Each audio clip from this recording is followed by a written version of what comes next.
간혹 우리는 하나님을 섬긴다는 것이 어떤 의미가 있는가?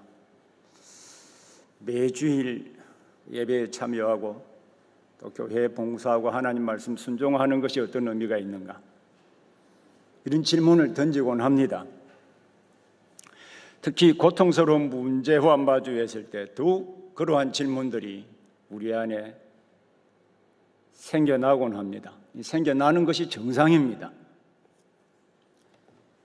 이 슬로베니아의 유명한 철학자 가운데 슬라보의 지젝이라는 사람이 죽은 신을 위하여라고 하는 좀 복잡하고 재미있는 책을 썼습니다. 이 책에 하나님에 대하여 재판하는 내용이 있는데 여러분 한번 깊이 생각해 보십시오. 이 책에서 말하는 저자의 사상 자체는 저는 찬성하지 않습니다. 하지만 이 책을 읽고 하나님의 뜻이 무엇인지, 우리가 할 수 없는 그 한계 상황에 직면하게 될 때 우리가 할 수 있는 일은 도대체 무엇일까? 이런 근본적인 질문을 던지게 만들기도 합니다. 그 책에 이런 내용이 있습니다. 나치 독일의 유대인 수용소에서 한 무리의 유대인들이 하나님을 재판하는 내용이 기록되어 있습니다.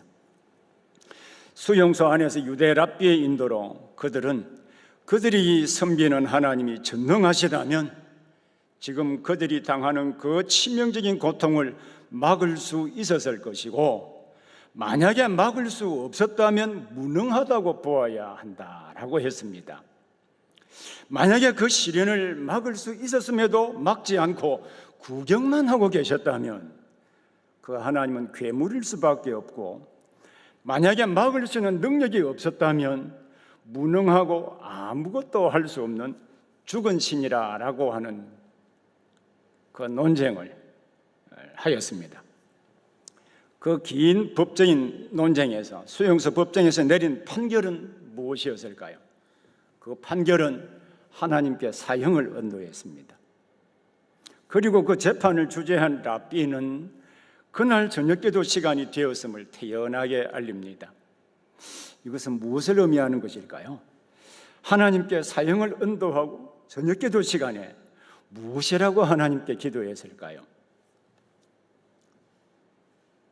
우리 신학자 가운데 제럴드 시처라고 하는 사람이 쓴 아주 좋은 책이 있는데, 그 하나님의 뜻이라는 책입니다. 그 책을 시작하며 어느 날 갑자기 고속도로상에서 교통사고로 그의 아내와 아이들과 장모님을 잃고 이 슬라보의 지젝과 동일한 질문을 던지면서 그 책을 시작합니다. 하나님은 그 사고를 막을 수 있는 능력이 있었는가? 그렇다고 한다면 그 능력이 있음에도 불구하고 왜 막지 않았는가? 아니면 막을 능력이 없었는가? 그렇다면 지금까지 전능한 하나님으로 믿어온 나의 믿음은 도대체 무엇인가? 어디서 잘못되었는가? 이러한 질문을 던지면서 책을 시작하고 있습니다. 그는 그 책의 마지막에서 우리가 믿는 섭리 교리대로 하나님은 모든 것을 합력하여 선을 이루실 것이라고 하고 결론을 내리기는 합니다만은, 그때까지 참 힘들게 견뎌야 할 부분이 있음을 강조하고 있습니다. 사실 믿음 생활의 가장 어렵고 힘든 부분은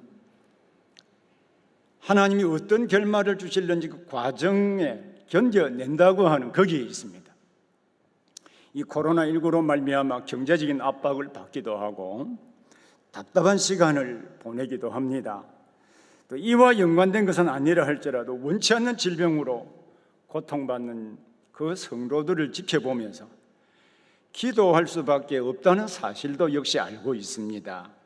이때 하나님의 말씀을 탐구하면서 하나님의 인격과 약속을 믿는 믿음은 어떤 의미가 있고, 이 믿음은 우리의 삶에서 어떤 차이를 만들어낼 수 있을 것인지, 이 점을 우리가 함께 살펴보는 가운데 하나님께서 우리가 믿는 믿음이 우리 모든 성도들에게 헛되지 않았다, 의미 없는 것이 아니다라고 하는 것을 증명해 주시기를 개인적으로 간절히 소망하고 있습니다. 히브리서 저자가 당시 복음을 믿음으로 복된 미래가 열리기보다는 이해할 수 없는 고난과 박해를 당하는 성도들에게 바로 그리스도가 우리의 대제사장이 되어서 우리를 도와주시는 분이시기 때문에 은혜의 보좌로 나아가자라고 권면했습니다. 이와 같이 저도 사실 어떤 의미에서 뜬구름 잡는 것처럼 보일는지도 모르겠습니다만은 동일한 권면을 할 수밖에 없습니다. 여러분 히브리서 4장 15절 16절 말씀을 함께 보기를 바랍니다. 히브리서 4장 15절 16절 말씀입니다. 자, 우리 함께 같이 읽겠습니다. 앞에 자막을 보셔도 됩니다. 우리에게 있는 대제사장은 우리의 연약함을 동정하지 못하실 리가 아니요 모든 일에 우리와 똑같이 시험을 받으신 이로되 죄는 없으시니라. 그러므로 우리는 긍휼하심을 받고 때를 따라 돕는 은혜를 얻기 위하여 은혜의 보좌 앞에 담대히 나아갈 것이니라. 때로 우리 현실이 답답하고 매우 불확실해도 이 권면을 받아들일 수밖에 없는 것은 여전히 우리의 미래가 불확실하게 보인다 할지라도 그리스도는 하늘 보좌에서 우리를 여전히 도와주시는 분으로 믿기 때문입니다. 그리고 히브리서 11장에서 믿음의 인물들이 어떤 상황에서 어떻게 믿음을 지켰는지를 함께 살펴보므로 함께 이 어려운 시기를 다 함께 이겨낼 수 있기를 바랍니다. 오늘 우리가 함께 연구할 이 본문도 우리 지난 시간에 이어서 이스라엘 백성들의 믿음입니다. 지난 시간에 출애굽 이후에 홍해 앞에서 이스라엘 백성들의 믿음을 함께 살펴보았습니다만 오늘은 여리고 성 앞에 이스라엘 백성들 전체의 믿음을 함께 살펴보도록 하겠습니다. 히브리서 11장 30절의 말씀을 다시 한번 보겠습니다. 믿음으로 7일 동안 여리고를 도니 성이 무너졌으며 했습니다. 당시 짧은 글이지만 짧은 기사를 읽었던 히브리인 성도들은 여호수아서 6장 1절부터 27절에 기록된 여리고 성을 정복한 사건이 연상되었을 것입니다. 왜냐하면 저자는 이 사건이 쉽게 연상될 수 있도록 인유법으로 히브리서 11장을 기록했기 때문입니다. 그래서 오늘 설교의 주제는 여리고 성 앞에서 하나님의 말씀대로 순종할 때 여리고 성이 무너졌던 것처럼 매우 단순하지만 하나님의 말씀을 믿고 순종할 때 오늘날에도 여전히 우리 앞에 놓여 있는 문제를 인내하며 극복해낼 수 있다는 것입니다. 이 주제를 중심으로 첫 번째로는 여리고 성 앞에 선 이스라엘 백성들의 상황을 잘 이해해야 핵심되는 이 주제를 찾을 수 있기 때문인데 첫 번째로는 여리고 성 앞에 선 이스라엘 백성들의 상황을 살펴볼 것이고 두 번째로는 그 상황에서 이스라엘 백성들의 믿음은 어떻게 나타났는지 그리고 세 번째로는 그 믿음과 우리 그리스도인과 어떤 연관성이 있는지를 우리 함께 살펴보도록 하겠습니다. 첫 번째로 여리고 성 앞에 선 이스라엘 백성들의 상황을 먼저 살펴보도록 하겠습니다. 히브리서 11장에 기록된 믿음의 인물들을 소개할 때 대부분 개인의 믿음을 소개했습니다만 홍해를 건널 때와 여리고 성을 정복할 때는 이스라엘 백성 전체의 믿음을 강조했습니다. 이스라엘 백성들이 홍해를 건너는 사건과 여리고 성을 정복하는 사건은 시간적으로는 40년간의 간격이 있습니다. 이 두 사건 사이에는 동시에 커다란 차이점이 두 가지 있기도 합니다. 하나는 홍해를 건널 때 있었던 사람들은 이 20세 이상 되는 사람은 여호수아와 갈렙을 제외하고 다 죽었기 때문에 광야에서 다 죽었기 때문에 20세 이하의 사람만 그리고 그 이후에 태어난 사람이 대부분이라는 것입니다. 그래서 지금 여리고성을 믿음으로 정복한 사람들은 바로 20세 이하의 사람들이 이제 성장을 한 것입니다. 지금 여리고성을 믿음으로 정복한 사람들은 바로 그때 홍해에서 일어난 기적뿐만 아니라 광야에서 일어났던 수많은 기적들을 체험한 사람이기도 합니다.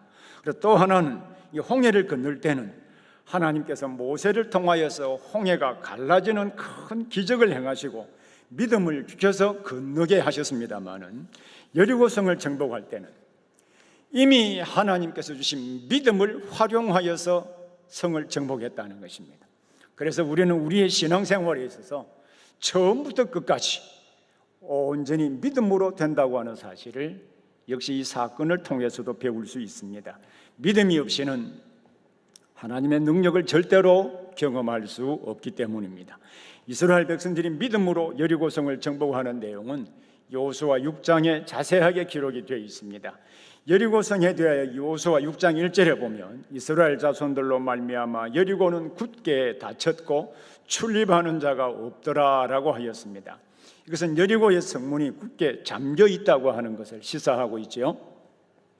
이들이 이스라엘에 대하여 이러한 태도를 보이는 것은 바로 이스라엘 백성들을 두려워하고 있었기 때문입니다. 이것은 여리고성을 탐지하기 위하여 정탐꾼 2명이 왔을 때 라합이 그들에게 한 말 가운데 잘 나타나 있습니다. 여호수아서 여러분 2장, 여호수아 2장입니다.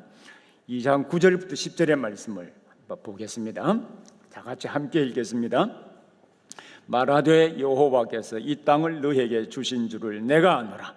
우리가 너희를 심히 두려워하고 이 땅 주민들이 다 너희 앞에서 간담이 녹나니 이는 너희가 애굽에서 나올 때 여호와께서 너희 앞에서 홍해물을 마르게 하신 일과 너희가 요단 저쪽에 있는 아모리 사람이 두 왕 시온과 옥에게 행한 일 곧 그들을 전멸시킨 일을 우리가 들었습니다. 그 뒤에 있는 부분, 요단 저쪽에 있는 아모리 사람이 두 왕 시온과 옥에게 행한 일, 이 일은 불과 2달 전에 일어난 사건입니다. 여리고성에 사는 사람들이 두려워한 것은 바로 하나님의 큰 능력을 들었기 때문입니다.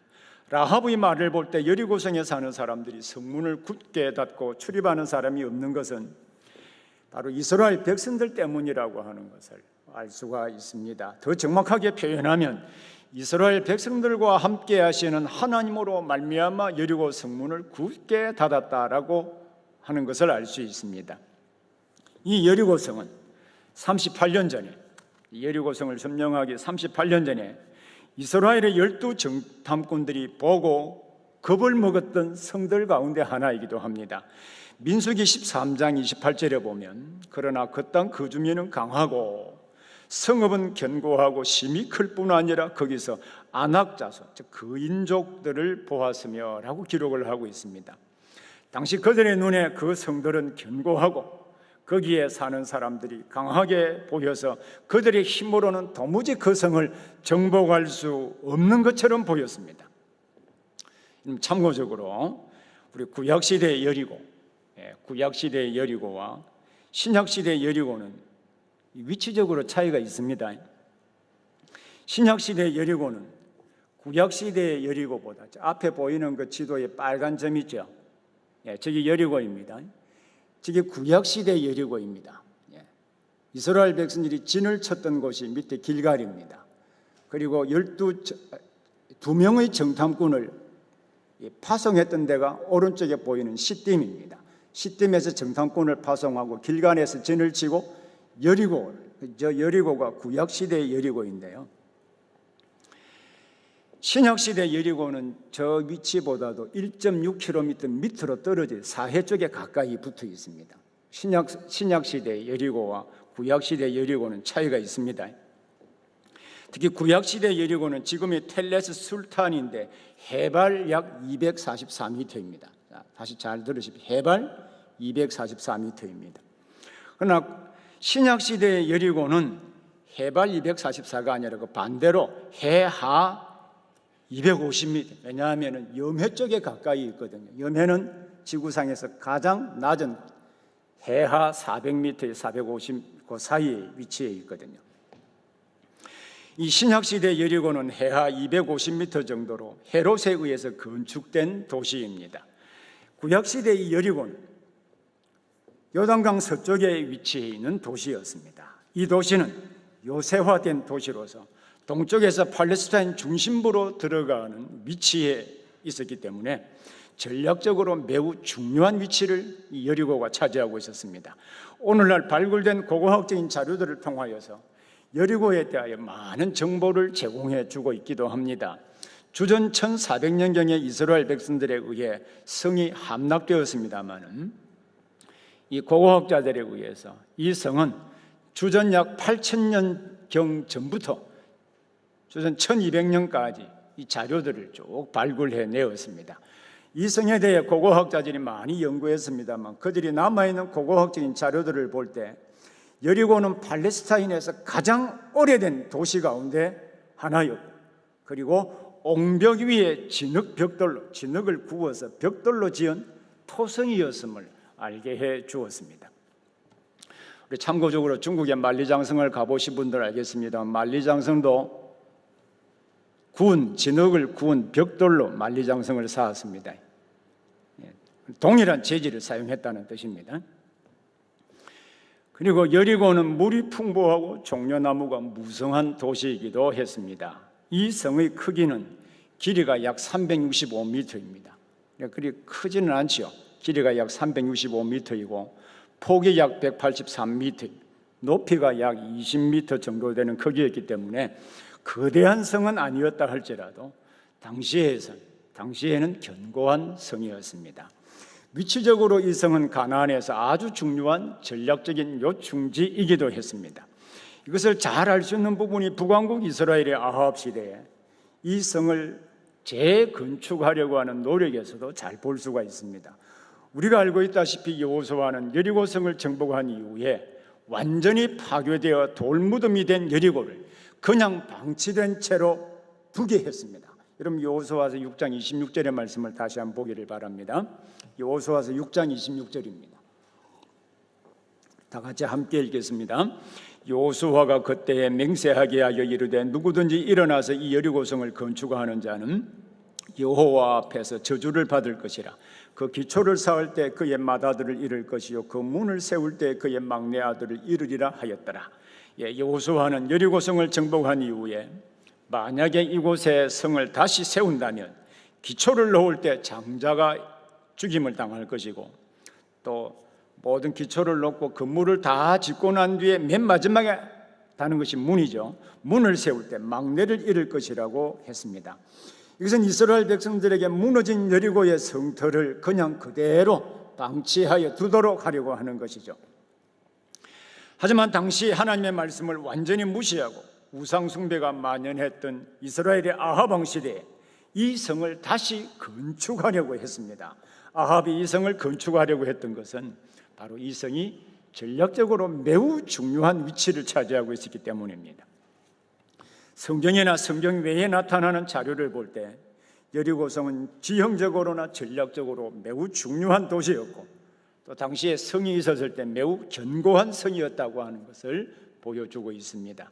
그러면 이스라엘 백성들이 이 견고한 성, 또 전략적으로 매우 중요한 이 성을 어떻게 정복을 했을까요?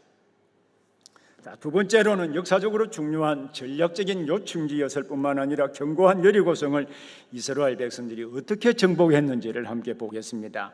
그것은 하나님의 말씀이 때로는 이성적으로 납득이 되지 않는다 할지라도 믿고 하나님의 인격과 말씀 자체를 믿고 그대로 순종했기 때문에 견고한 여리고성을 정복할 수 있었다는 것입니다.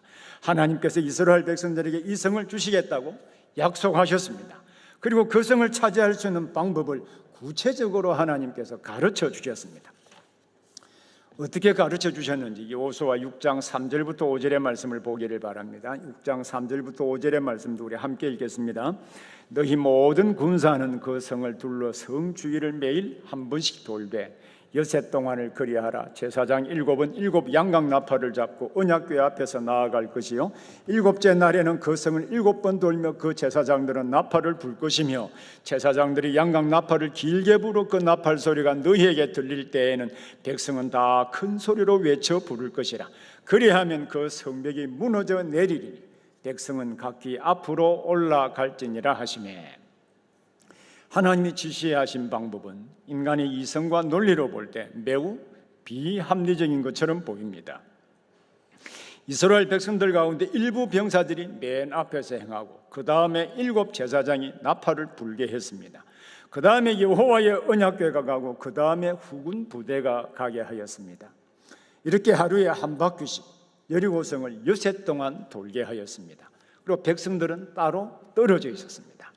그리고 마지막 7일째 되는 날에 성을 7바퀴 돌고 제사장이 나팔을 불고 신호를 보내면 따로 서서 기다리던 온 이스라엘 백성들은 함께 외치게 하였습니다. 그러면 그 성이 무너지게 될 것이라고 하였습니다.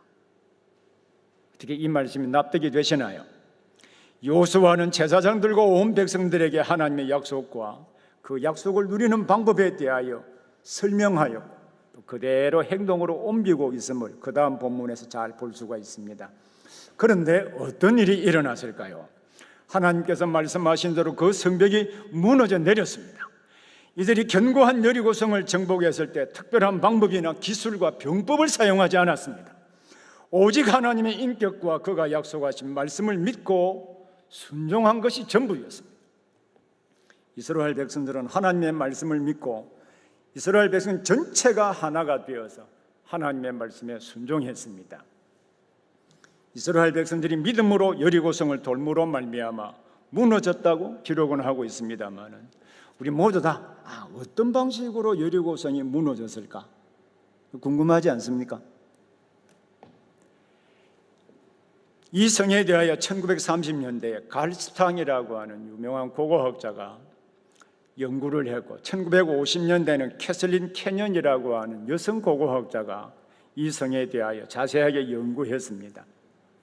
이 중에 캐슬린 캐년은 여호수아 시대에 성이 무너졌다기보다는 그 이전에 파괴되었다라고 보고 여호수아가 그 성을 파괴한 것이 아니다라고 결론을 내렸습니다. 그런데 두 사람의 발굴과 연구에 공통분모는 있습니다. 둘 다 무너진 여리고 성태에서 곡식이 가득 찬 항아리들을, 곡식이 가득 차 있는 항아리들을 많이 발견했다는 것입니다. 여러분, 정상적인 상황에서는 곡물과 같은 귀중품은 정복자에 의해서 약탈되는 법입니다. 여리고에서는 왜 곡물이 그대로 남겨져 있을까요? 그것은 여리고성이 무너진 것은 몇 달이나 몇 년이 걸린 것이 아니라 이스라엘 백성들이 7일 동안 성을 돈 이후에 무너졌다는 것이고, 또한 하나님께서 그 백성들에게 성읍과 그 안의 모든 것을 다 여호와께 바치라고 명령하시기 때문에 그것을 그대로 소비하지 않고 하나님께 바쳤거나 불에 탄 것으로 보았기 때문입니다. 여러분, 여호수아서 6장 17절 18절 말씀을 함께 보겠습니다. 자, 여호수아서 6장 17절 18절입니다. 우리 함께 읽겠습니다. 이 성과 그 가운데 있는 모든 것은 여호와께 온전히 바치되 기생 라합과 그 집에 동거하는 자는 모두 살려주라. 이는 우리가 보낸 사자들을 그가 숨겨 주었음이니라. 너희는 온전히 바치고 그 바친 것 중에서 어떤 것이든지 취하여 너희가 이스라엘 진영으로 바치는 것이 되게 하여 고통을 당하게 되지 아니하도록 오직 너희는 그 바친 물건에 손대지 말라. 그래서 곡식 항아리가 그대로 있었고 또 중요한 물품이 그대로 남아 있었던 것입니다. 이 두 사람이 연구해서 또 하나의 공통분모가 있는데 그 성에 지진이 있었다는 증거를 발견했다는 것입니다. 물론 이 지진이 있었다는 개념은 가설입니다. 그러나 여호수아 6장 20절에 보면 성벽이 무너져 내린지라 라고 이 본문을요, 히브리어 본문 그대로 직역을 하면 이렇습니다. 성벽이 그 성 아래로 나팔 떨어졌다. 아래로 그 성벽이 성 아래로 탁 떨어졌다는 말입니다. 그럼 그림이 그려지십니까? 그래서 이렇게 번역이 얼마든지 가능하기 때문에 이 가설은 분명 가능성은 있습니다. 그리고 비교적 최근인 1990년에 미국의 성경 고고학자인 브라이언트 우드라고 하는 사람이 여리고성이 여호수아 당시에 무너졌다고 하는 여러 가지 증거들을 쭉 제시하게 되었습니다. 그러나 우리는 어떻게 무너졌는지, 그것이 지진이었는지, 이스라엘 백성들이 소리를 지름으로 말미암아 발생한 공명작용이었는지는 알 수 없습니다만은 이스라엘 백성들에게 하신 말씀이 확실함을 우리 하나님께서 증명해 주심으로 앞으로도 계속 믿음으로 살 수 있도록 지진이나 기타 다양한 방법을 사용했을 수도 있다라고 하는 것입니다. 하나님은 다양한 방법을 사용했을 것이라는 사실은 우리 분명히 믿습니다. 어떤 방법이든지 간에 핵심은 이스라엘 백성들이 믿음을 통하여서 그 견고했던 여리고 성벽이 무너졌다는 것입니다. 자, 우리가 이 본문을 볼 때 이스라엘 백성들이 여리고성을 무너뜨리기 위하여 어떤 작전이나 도구나 연장 같은 것을 썼다고 말하지 않습니다. 특별한 병법을 사용했다고 기록하지도 않습니다. 오직 하나님께서 말씀하신 대로 이루신 것을 그대로 믿고 순종한 것이 전부였습니다. 그들이 하나님의 말씀을 믿고 순종할 때 하나님께서 그들과 함께 계시며 그들을 위하여 싸우신다라고 하는 것을 그대로 그 여리고 성벽을 무너뜨림으로 보여주셨습니다. 인간의 이성으로 생각할 때 견고한 여리고성이 그러한 방법으로 과연 넘어질 수 있다고 생각을 하십니까? 하지만 하나님께서는 능치 못할 일이 없다고 하는 사실을 믿는다면 우리는 이러한 사건들이 얼마든지 일어날 수 있고 우리 시대에도 일어날 수 있다는 사실을 우리는 여전히 믿어야 합니다. 또 우리가 이 본문에서 주목해 보아야 할 부분들이 있는데 그것은 하나님께서 여리고성이 무너져 내리실 것이라고 말씀은 하셨습니다마는 점차적으로 무너지게 한 것이 아니라는 것입니다. 이들은 7일 동안 하루에 한 바퀴씩 성을 돌았습니다. 그리고 마지막 7째 되는 날에는 성을 7바퀴 돌았습니다. 이 과정에서 성이 하루 돌면 조금 무너지고 두 번째 돌면 또 조금 무너지는 방법으로 정복되지 않았습니다. 하나님께서 성을 정복할 수 있는 방법을 정하시고 거기에 완전히 순종할 때 성이 무너지는 일이 발생했습니다. 이것은 금방 결과가 나타나지 아니한다 할지라도 하나님의 인격과 약속을 믿고 인내하며 기다려야 한다라고 하는 것을 여리고성을 정복하는 과정을 통하여서도 잘 보여주고 있습니다. 사실 우리에게는 약점 가운데 하나는 하나님을 의지하고 기도하다가 결과가 쉽게 눈에 보이지 않으면 낙담하고 포기한다는 것입니다. 하지만 당시 이스라엘 백성들은 하나님의 말씀을 믿고 인내하면서 완전히 순종했습니다. 하나님께서 정한 기간이 찼을 때 견고한 여리고성을 무너뜨리셨습니다. 하나님의 능력이 바로 이스라엘 백성들이 인내하며 기다리는 믿음을 통하여서 나타났던 것입니다. 자, 이스라엘 백성들은 우리가 성경을 통하여 잘 알고 있는 바와 같이 하나님의 말씀을 잘 듣고 순종하는 백성이 아니라고 하는 것을 잘 알고 있지요. 우리가 이들이 홍해를 건너는 사건에서도 살펴본 바가 있습니다만 불평과 원망으로 가득 찼던 사람들이었습니다. 하지만 하나님께서는 그들에게 하나님의 능력을 보이시고 믿도록 도전하시고 순종할 때 그들의 믿음이 확실함을 역시 증명해 주셨습니다. 하지만 이들은 광야 40년간의 생활을 통하여 하나님의 능력을 시험하다가 여호수아와 갈렙을 제외하고는 20세 이상의 백성은 광야에서 다 죽었습니다. 이러한 결과들을 놓고 볼 때 이런 구원을 얻는 문제와 그 구원을 누리는 문제는 다르다는 것을 알 수 있습니다. 이스라엘 백성들이 광야에서 다 죽었다고 해서 그들이 구원받지 못했다라고 생각해서는 절대 안 됩니다. 이미 애굽에서 하나님의 능력으로 그들은 구원을 받았습니다. 중요한 것은 그들이 완전히 순종하지 못함으로 구원을 이미 받았던 그 구원을 누리지 못했다는 것입니다. 그래서 구원을 얻는 문제와 구원을 경험하고 누리는 문제는 완전히 다릅니다. 하지만 이러한 역사를 경험한 세대의 이스라엘은 여호수아의 인도로 하나님의 말씀을 믿고 지금 온전히 순종하고 있습니다.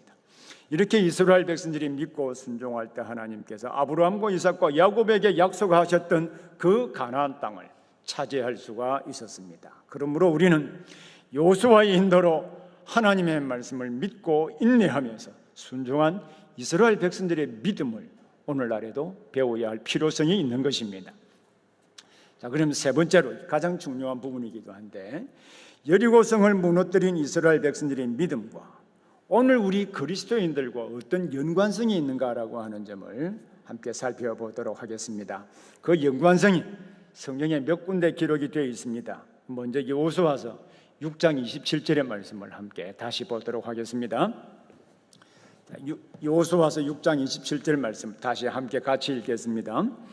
여호수아가 그때에 맹세하게 하여 이르되 누구든지 일어나서 이 여리고성을 건축하는 자는 여호와 앞에서 저주를 받을 것이라.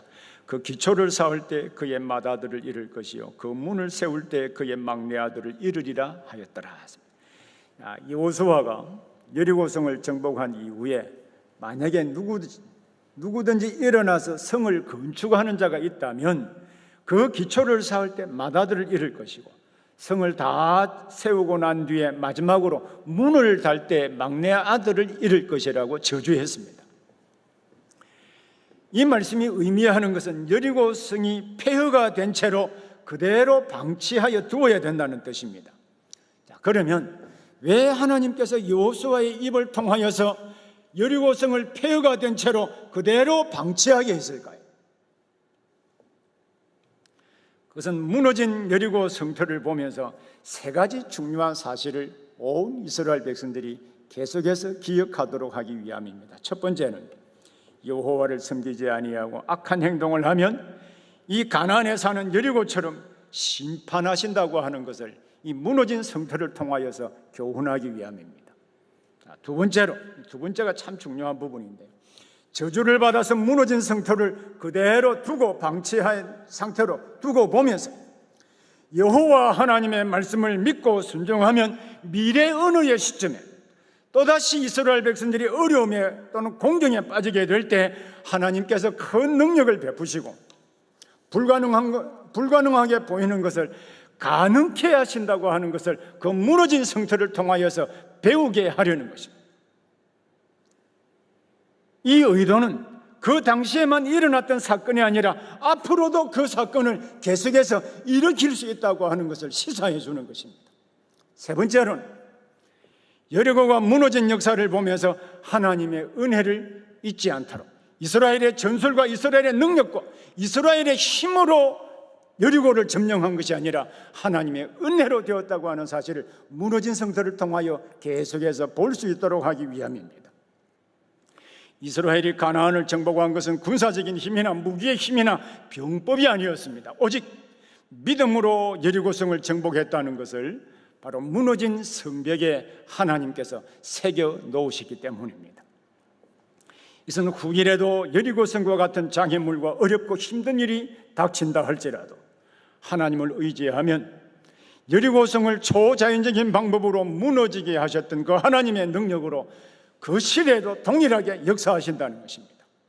바로 이를 알게 하려고 여리고 성터를 무너진 채로 그대로 두게 하셨습니다. 그러나 역사를 보면 여리고성이 주전 1406년에 무너졌습니다. 여리고성이 주전 1406년에 무너진 것으로 본다면 바로 북왕국 이스라엘의 아합 시대가 주전 874년에서 853년 동안 통치했습니다. 이 아합 시대에 무너진 성터에 성을 다시 세우는 일이 발생했습니다. 자, 여러분 열왕기상 16장 34절의 말씀을 보기를 바랍니다. 열왕기상 16장 34절입니다.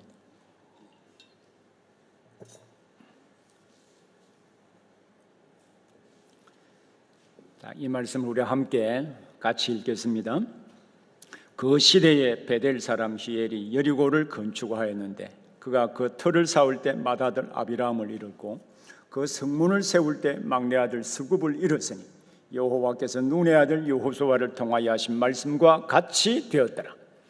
자, 이는 하나님의 은혜를 아합 시대부터 완전히 잊어버렸다는 것입니다.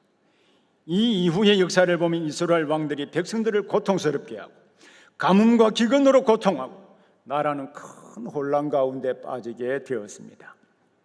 이는 여리고성을 정복할 때 보여주신 하나님의 은혜를 기억하고 믿음으로 살았다면 어떤 적들의 공격이 있다고 할지라도 불가능하게 보이는 장애물이 있다 할지라도 능히 이길 수 있는데 그들은 하나님의 능력을 의지하지 않았다는 것입니다.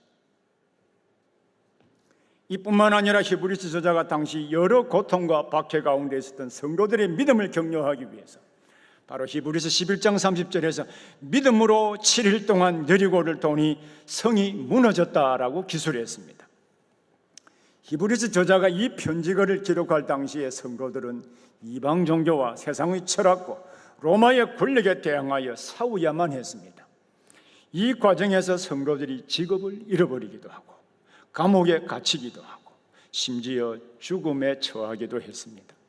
그 가운데 어떤 사람은 인내하지 못하고 세상에 속하여 믿음을 저버리는 상태로 나아가기도 했습니다. 이러한 상황에서 히브리서 저자는 과거의 역사 가운데 행하신 하나님의 능력과 이것을 믿고 믿음으로 순종했을 때 견고한 여리고성이 무너지게 된 역사를 소개하므로 당시 이스라엘 백성들뿐만 아니라 그 후예들인 히브리인 성도들을 격려하고 있는 것입니다. 이것은 당시의 성도들에게 하나님의 말씀을 믿고 순종할 때 하나님이 그의 능력을 나타내어 주실 것이라고 하는 확신을 당신의 백성들에게 알려주시기 위함입니다. 오늘날 우리가 이 세상에서 믿음 생활을 하는 가운데 여러 가지 시험과 어려움에 처하기도 합니다. 우리의 이성적인 능력으로는 도무지 납득할 수 없는 일들로 말미암아 우리의 믿음이 기초부터 흔들리는 경험을 하곤 합니다. 우리는 이 일의 원인이 무엇인지 알 수 있는 것도 있습니다만 대부분 구약시대 욥처럼 욥이 하나님을 섬기는 것은 사탄이 말했던 것처럼 하나님이 복을 주셨기 때문이거나 건강을 주셨기 때문이 아니라고 하는 것을 증명해 보이려는 하나님의 섭리 가운데 있는 일인지 우리는 그것은 알 수가 없습니다. 때로는 인간의 타락 이후에 세상이 변질된 부조리한 현실이 우리의 믿음, 정직하고 성실한 노력이 의미 없게 만드는 현상 때문인지도 모릅니다.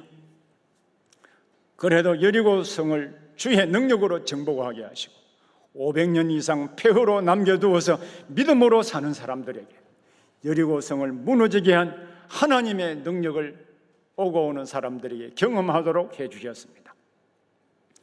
그런데 오늘날은 이러한 기념물이 다 사라지고 여리고 성이 무너진 폐허만 지금 남아 있습니다.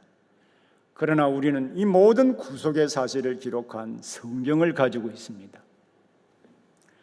우리가 할 수 있는 일은 성경을 읽고 공부하며 여호수아 당시에 이스라엘 백성들이 믿음으로 하나님의 말씀을 순종할 때 하나님께서 여리고성을 무너뜨린 그 역사를 다시 재생하는, 기억하며 재생하는 것입니다. 우리 역사적 사실을 기억하고 재생하는 것은 그 사건을 현재화하는, 현재에도 그 과거에 일어났던 역사적인 사건을 현재 경험하는 일에 매우 중요한 역할을 합니다. 이 사건은 단순히 과거에 일어난 한 사건으로 머무는 것이 아니고 그 사건을 통하여 우리가 섬기는 하나님을 오늘도 경험할 수 있도록 만들기 때문입니다. 그러면 오늘날 우리가 어떻게 그리스도 안에서 이루신 모든 구원의 은혜를 누릴 수 있겠습니까? 우리가 어떤 방법으로 우리 시대에 과거에 이스라엘 백성들이 경험했던 그 무한하신 하나님의 능력을 오늘 우리 시대에 동일하게 경험할 수 있겠습니까? 우리가 고백하고 있는 웨스트민스터 소결의문답 88문에 보면 우리 잘 아는 내용이죠. 그리스도 안에 이루신 구원의 은혜를 누리는 방법, 그리스도 안에 이루신 큰 구원의 은혜를 현재에 계속 누릴 수 있도록 제시하신 방법은 무엇입니까? 그 방법이 무엇입니까? 세례받을 때에는 했을 텐데요. 말씀과 기도와 성례라고 되어 있습니다. 그러나 이 웨스트민스터 신앙 고백서가 작성된 데는 1643년에서 1647년에 당시의 교회 상황에서 만들어졌기 때문에 매우 중요한 사실 하나가 빠졌습니다. 그것은 바로 교회 생활입니다. 이 안에는 교회에서 성도들의 교제와 봉사 생활을 포함하고 있습니다. 이러한 일들은 하나님의 약속을 믿는다는 구체적인 표현들이기 때문에 이를 수행함으로 하나님의 은혜와 능력을 경험할 수 있습니다. 교회에서 하나님의 말씀을 듣고 배우고 하나님의 말씀의 약속의 말씀을 믿고 기도하고 성례에 참여하며 교회 생활의 다양한 방식으로 봉사하는 것, 이것이 믿음의 구체적인 표현입니다. 이러한 일들이 하나님의 약속을 믿는다는 구체적인 표현들이기 때문에 우리는 오늘날 이러한 일들을 잘 수행함으로 하나님의 은혜와 능력을 경험할 수 있습니다. 때로는 이 일이 매우 의미 없는 것처럼 보이기도 합니다. 하지만 우리는 이 일들이 오늘날에도 하나님의 능력을 경험할 수 있는 실제적인 방법으로 하나님이 정해주신 방법이라는 사실을 믿어야 합니다. 영국의 시인이며 청교도 학자였던 우리 신라곤, 다 아시죠? 신라곤의 저자였던 존 밀턴이 아주 의미 있게 다른 글에 이런 말을 했습니다. 성경의 약속을 믿는 일, 복음을 믿고 복음을 전하는 일, 기도하는 일, 성도들 간의 거룩한 교제, 그리고 참고 기다리는 일 등은 믿음을 가지고 있다고 하는 구체적인 증거들인데 바로 이러한 것들이 하나님의 큰 능력을 발휘한다고 했습니다. 이것을 가리켜 존 밀턴은 저항할 수 없는 약자의 힘이라고 했습니다. 저항할 수 없는 약자의 힘. 우리 성도는 어떻게 보면 세상에서 가장 무력한 자들 가운데 속하기도 합니다. 하지만 강한 자가 될 수 있는 것은 기도하고 하나님의 말씀에 순종할 때입니다. 우리 성도의 힘은 하나님께서 정한 방법에 따라 순종하는 일에 있습니다. 우리 눈앞에 당장 보이는 결과가 없다고 할지라도 인내하며 기도하고 순종한다면 바로 거기에서 세상 어떤 것과 비교할 수 없는 하나님의 능력을 경험해 볼 수 있기 때문입니다. 어떠한 권력이나 어떠한 힘도 감히 저항할 수 없는 하나님의 강한 능력을 우리 가운데 보여주실 것이기 때문입니다. 특히 우리 성도들이 온 이스라엘이 하나가 되어서 여리고성을 돌았던 것처럼 합심하여 우리 교회 성도들이 직면해 있는 장애물과 고통을 극복할 수 있도록 함께 합심하여 기도하면 여러분 어떤 결과를 가져올 수 있겠습니까? 한번 우리 믿음이 확실하여 능력을 나타내 보이심으로 과연 하나님이 증거를 해주시는지 안 해주시는지 함께 합심해서 기도함으로 실험해 보면 어떨까요? 실험하기 싫습니까? 한번 해보시죠. 주보에 보면 이런 주보 있죠. 주보에 보면 우리 교회 성도들이 건강 회복을 위한 성도들의 이름이 한 사람 한 사람이 있습니다. 있지요? 제가 사실 이 부분을 자세하게 모르는 사람도 절반은 제가 모르는 사람입니다. 이 교회 협동 목사가 되어서 절반을 모른다 하면 사표 내야 되는데 제가 지난주에 우리 성현 형제의 어머니가 암이라고 하는 소식을 듣고 매우 고민을 상당히 많이 했습니다. 성도들을 위해서 함께 합심해서 기도하면 어떤 결과가 일어날까? 그 점을 진지하게 지난 주간 내내 함께 고민을 해보았는데 여러분 이 자리에 함께 우리가 알고 있는 사람도 있고 모르는 분들도 있을 것입니다. 시간에 합심해서 한번 우리 성도들을 위해서 기도해 보면 좋겠습니다. 우리 김혜련 성도님, 김춘자 A 성도님은 누구신지 저는 모르겠는데요. 우리 송미경 권사님, 유정홍 장로님, 우리 항암 치료를 마치고 지금 완전한 회복을 기다리고 있지요. 우리 김종출 집사님, 이금숙 집사님도 역시 항암 치료하고 난 뒤에 회복을 기다리고 있습니다. 나정희 성도님, 오미진 성도님도 회복을 기다리고 있고 완전하게 치유해 주시도록 함께 목장에서도 교회에서도 기도하고 있는 걸로 알고 있습니다. 우리 박명희 권사님, 또 김미란 성도님 수술 이후에 회복을 속해 주시도록 함께 기도하고 있지요. 우리 권은희 권사님, 우리 연목사님 사모님이신데요. 우리 김용신 우리 집사님, 유재경 성도님, 또 이용 집사님, 우리 김석관 집사님, 장일성 집사님, 김중식 집사님, 우리 한광희 집사님 오늘 수술을 하시죠. 우리 유덕현 성도님, 우리 고은숙 집사님, 우리 양은주 집사님, 우리 이분들 우리 한 사람 한 사람 다 기억하고 함께 합심해서 여러분 우물쭈물 속으로 오물오물하지 마시고 하나님의 능력을 믿고 함께 합심해서 기도해 보는 시간 되면 참 좋겠습니다. 과연 하나님이 어떤 능력을 역사해 주시는지. 그리고 저는 오랫동안 함께 우리 성도들이 기도하기를 바라는 것 가운데 하나가 우리 성현 형제가 장애를 입었죠. 우리 하나님께서 그것을 치유해 주시도록 함께 합심해서 기도해 주시면 좋겠습니다. 우리 다 함께 합심해서 기도하겠습니다.